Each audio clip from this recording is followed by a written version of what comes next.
Hoy vamos a ver algo del peronismo. Este, Vamos a tratar de analizar, digamos, uno de los periodos contemporáneos de la historia más, vamos a decir, más contradictorios, ¿no? Junto con otros periodos históricos, digamos, a nivel mundial. Como todo proceso, digamos, comienza con grandes transformaciones, pero después al radicalizar esas transformaciones, este, mm, al radicalizarse estas transformaciones, es como que se desvirtúa un poquito el objetivo de lo que comenzó siendo este movimiento, que después se tradujo en partido y movilización de masas. Bien, Perón va a pertenecer al ejército, y él va a acumular diferentes cargos hasta que llegue a la presidencia durante la década infame, ¿sí? Durante los gobiernos militares. Fue ministro de guerra y estuvo al frente quizás, digamos, de uno de los organismos más importantes que le permitió a él hacer su base electoral para ganar las elecciones del 46. Estuvo en la Secretaría de Trabajo, que después va a ser Ministerio de Trabajo y Acción Social. Ahí, durante su estadía en ese cargo, Perón pudo viajar por todo el interior del país y vio, digamos, la pobreza extrema en la cual estaba sumida el interior del país y las diferentes provincias. Se dice que vio, digamos, las necesidades que estaban pasando los peones rurales, los trabajadores de la fábrica, etcétera, y que empezó a tomar medidas ya de la Secretaría de Trabajo para los sectores populares. Eso, por supuesto, digamos, no le gustaron, digamos, a los partidos conservadores o tradicionales en ese momento de Argentina. Tampoco veían que se acerque demasiado a los sectores populares. Mucha parte del ejército, también buena parte del ejército, no veía con buenos ojos que él esté tan cerca de los sectores populares este, y como veían que estaba teniendo mucho apoyo popular, que se estaba convirtiendo en una figura, digamos, importantísima, deciden apresarlo inventando, digamos, eh, excusas para hacer esto, y lo mandan a la isla Martín García, preso, digamos, y el 17 de octubre de 1945, lo que sucede es que se juntan, digamos, todos los sectores populares que lo apoyaban en la Plaza de Mayo a pedir la inmediata liberación de Juan Domingo Perón. Por eso el 17 de octubre del 45 se festeja, se conmemoran, digamos, todos los 17 de octubre, este, se conmemoran digamos, el Día de la Lealtad Peronista, ¿sí? Porque ese día, digamos, el que está grabado en la memoria de todos los peronistas, como el día en que la figura de Perón surgió a la esfera política, sin ser presidente, sin ser nada en ese momento, solamente ocupando estos cargos públicos que yo les comento. Recién en 1946, este, debido, digamos, a la presión de la oposición, porque ya no quería que estén los militares en el poder, etcétera, se llaman a elecciones, como dice acá, a principios de 46. Y se crea este partido, el Partido Laborista, que después va a ser el Partido Justicialista, con la fórmula Perón-Quijano, ¿sí? Perteneciente a la Junta Renovadora y el sector eximido de la Unión Cívica Radical, es decir, a un sector que estaba en contra de los militares de la Unión Cívica Radical. Se forma un partido laborista con la fórmula Perón-Quijano, que es el reflejo de la alianza entre los trabajadores y el sector nacionalista del ejército, el cual representaba Perón. Contó además con el apoyo de los pequeños y medianos empresarios. Como yo les dije, la mayoría de los partidos, digamos, tradicionales, recordemos acá Unión Cívica Radical, los socialistas, el partido, inclusive una parte del Partido Conservador, se oponían a los gobiernos militares iniciados en el 43. Entonces, exigían la convocatoria de elecciones democráticas. Y estos partidos conformaron otro frente. Recuerden, nosotros ya tenemos el Partido Laborista, que va a la elección en el 46 con Perón Quijano, que representa a los sectores populares. Y se conforma otro frente que es la Unión Democrática, con digamos, la fórmula Tamborini y Mosca, que eran radicales. Ellos estaban apoyados por el embajador norteamericano Spreeview Braden. Braden va a tener muchísimos problemas con Perón posteriormente porque a Braden como Estados Unidos, digamos, hoy en la actualidad, por ejemplo, no le van a gustar nunca los regímenes populistas, ¿sí? Este partido, la Unión Democrática, representaba a la oposición al Partido Laborista, digamos, el partido que creado por Perón y Tamborini, que después va a desaparecer, considerado como representante del nazifascismo. Eso era lo que se decía de Perón y lo que se decía del sector militar al cual representaba él. Ese era el achaque de las campañas. Perón, en realidad, representaba a los trabajadores, digamos, en su campaña electoral tenía como principal propuesta de campaña la justicia social, ¿sí? Es decir, equiparar y equilibrar las cosas socialmente, y los intereses nacionales, siempre revalorizando todo lo nacional. El 24 de febrero de 1946 tenemos el primer gobierno peronista, que digamos que tenía un nuevo plan económico, que era el primer plan quinquenal. Después se va a dar otro plan quinquenal. El plan quinquenal son planes a 5 años de reactivación económica, principalmente de la industria liviana, para posteriormente activar toda la industria pesada. Esto era, digamos, un plan económico que venía de la Unión de Repúblicas Soviéticas socialistas, ¿sí? De la antigua Rusia comunista. ¿Cuáles eran, digamos, las principales características de esta primera parte del gobierno de Perón? Primero, dar respuesta a las demandas de los sectores que integran el bloque social peronista, es decir, de los trabajadores. Durante su gobierno y anteriormente, pero durante su gobierno, se sanciona el estatuto del peón rural que regula el trabajo en el campo, ¿sí? Para esa gente que estaba desprotegida, un gran avance para los sectores populares. Durante su gobierno también se refuerzan el tema del aguinaldo, de las vacaciones pagas, se hacen todos, digamos, complejos turísticos para los sectores populares, se suben los sueldos. Vamos a decir que se atienden todas las demandas de los sectores populares. También Perón estaba, digamos, como en una responsabilidad ética en hacer esto, porque eran los sectores populares los que habían permitido su liberación. Recuerden que yo antes le dije que Perón fue tomado preso, pero fue liberado por la presión de estos sectores populares que coparon la plaza y pidieron su libertad. Entonces Perón, ya en la presidencia, no va a olvidar esto y va a hacer todo lo posible para que esos sectores populares tengan reivindicaciones de este tipo, como yo les digo, que las personas que trabajan en el campo ya no se les pague, por ejemplo, con comida o con agua, etcétera, sino que se les pague con dinero, que tengan una jubilación, etcétera. Así que vivan mejor. También característica del gobierno de peronista va a ser el Estado interventor. Si el Estado interventor o el Estado de bienestar nace luego de la crisis de Estados Unidos, en Estados Unidos era un Estado que invertía en economía, en el caso de Estados Unidos invirtió muchísimo en obra pública y ocupó así toda la mano de obra que había quedado desempleada después de la crisis de Wall Street. Y así pudieron salir después haciendo hincapié en la industria privada.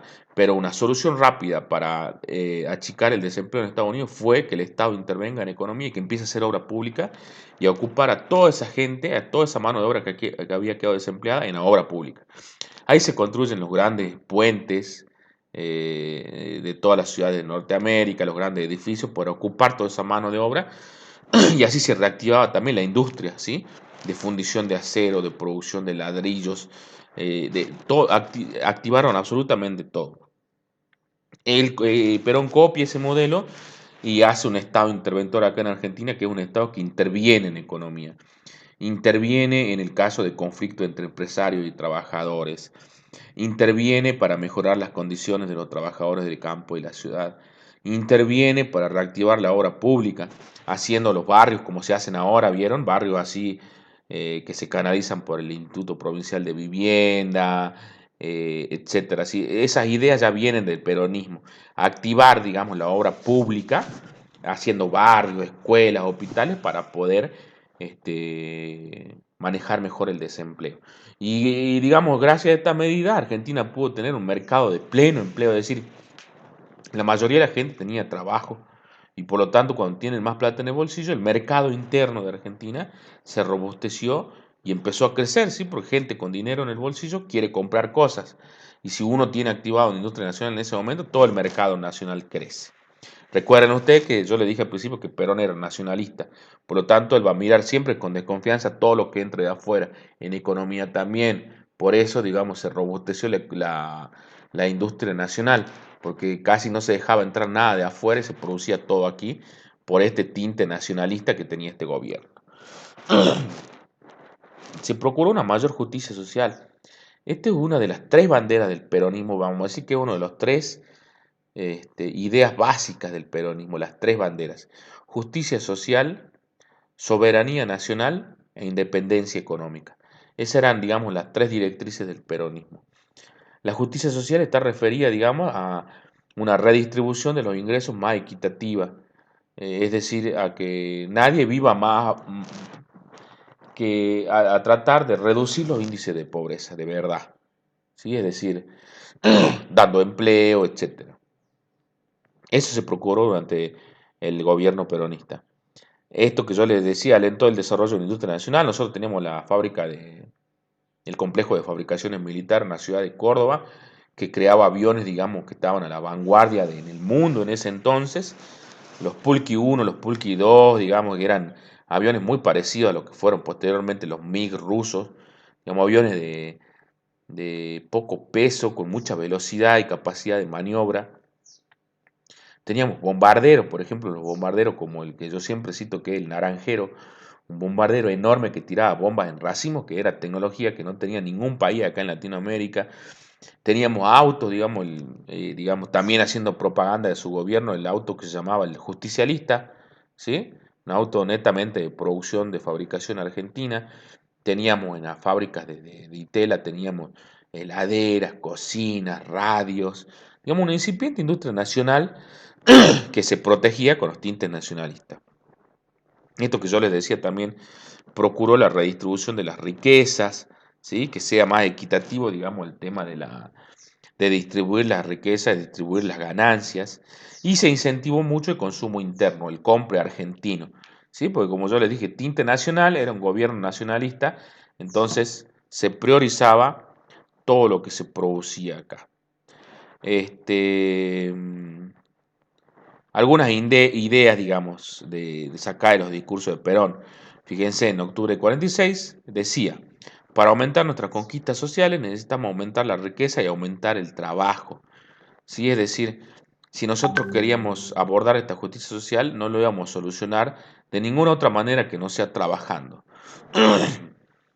Decía: debemos producir el doble, multiplicarlo por 4 mediante una buena industrialización, distribuir equitativamente la riqueza y aumentar el estándar de vida de nuestras poblaciones hambrientas, que son la mitad del país. Cerrar ese ciclo con una conveniente distribución y comercialización de esa riqueza. Así no tendremos que mendigar en los mercados extranjeros. Y estas son las tres banderas que yo le decía: la independencia económica, no depender de nadie en el mundo para el robustecimiento de nuestra economía, la justicia social y la soberanía política. Este, y también, como les decía, se dio un proceso de industrialización, digamos, muy significativo. Si bien no contamos, como dice acá, con una burguesía industrial, es decir, un sector, una clase social que se dedique a la producción industrial, porque el campo seguía teniendo mayor peso que la industria, el Estado, por esta razón, modificó la estructura productiva, impulsando un rápido crecimiento industrial y nacionalizando importantes sectores de la economía. Por ejemplo, el Banco Central y los depósitos bancarios. Toda la plata que tenía el Banco Central de la República Argentina, el Estado digamos, el Estado controlaba esos flujos de dinero para poder inyectarlo en las áreas donde el Estado crea conveniente, ¿sí? El IAPI era un organismo súper importante en el peronismo, el Instituto Argentino para la Promoción del Intercambio. Si el IAPI existiera hoy, por ejemplo, los productores sojeros no venderían directamente la soja que se produce en Argentina al comprador, sino que primero tendría que ir a hablar con el IAPI y el IAPI le fijaría los precios para vender esa soja al exterior, y cuando esa soja se vendía, el IAPI agarraba esa ganancia y se la daba a los productores. Pero he aquí la cuestión: el IAPI recibía la ganancia en dólares y le entregaba pesos a los productores. El mismo valor de la moneda, pero en pesos. Y esos dólares el Estado lo agarraba para pagar deuda externa, para crear obra pública, etcétera, ¿sí? Esto es lo que yo le decía de medidas contradictorias. Para muchos el IAPI era bueno, porque esto evitaba que los productores del campo especulen con el precio, como se hace hoy, digamos.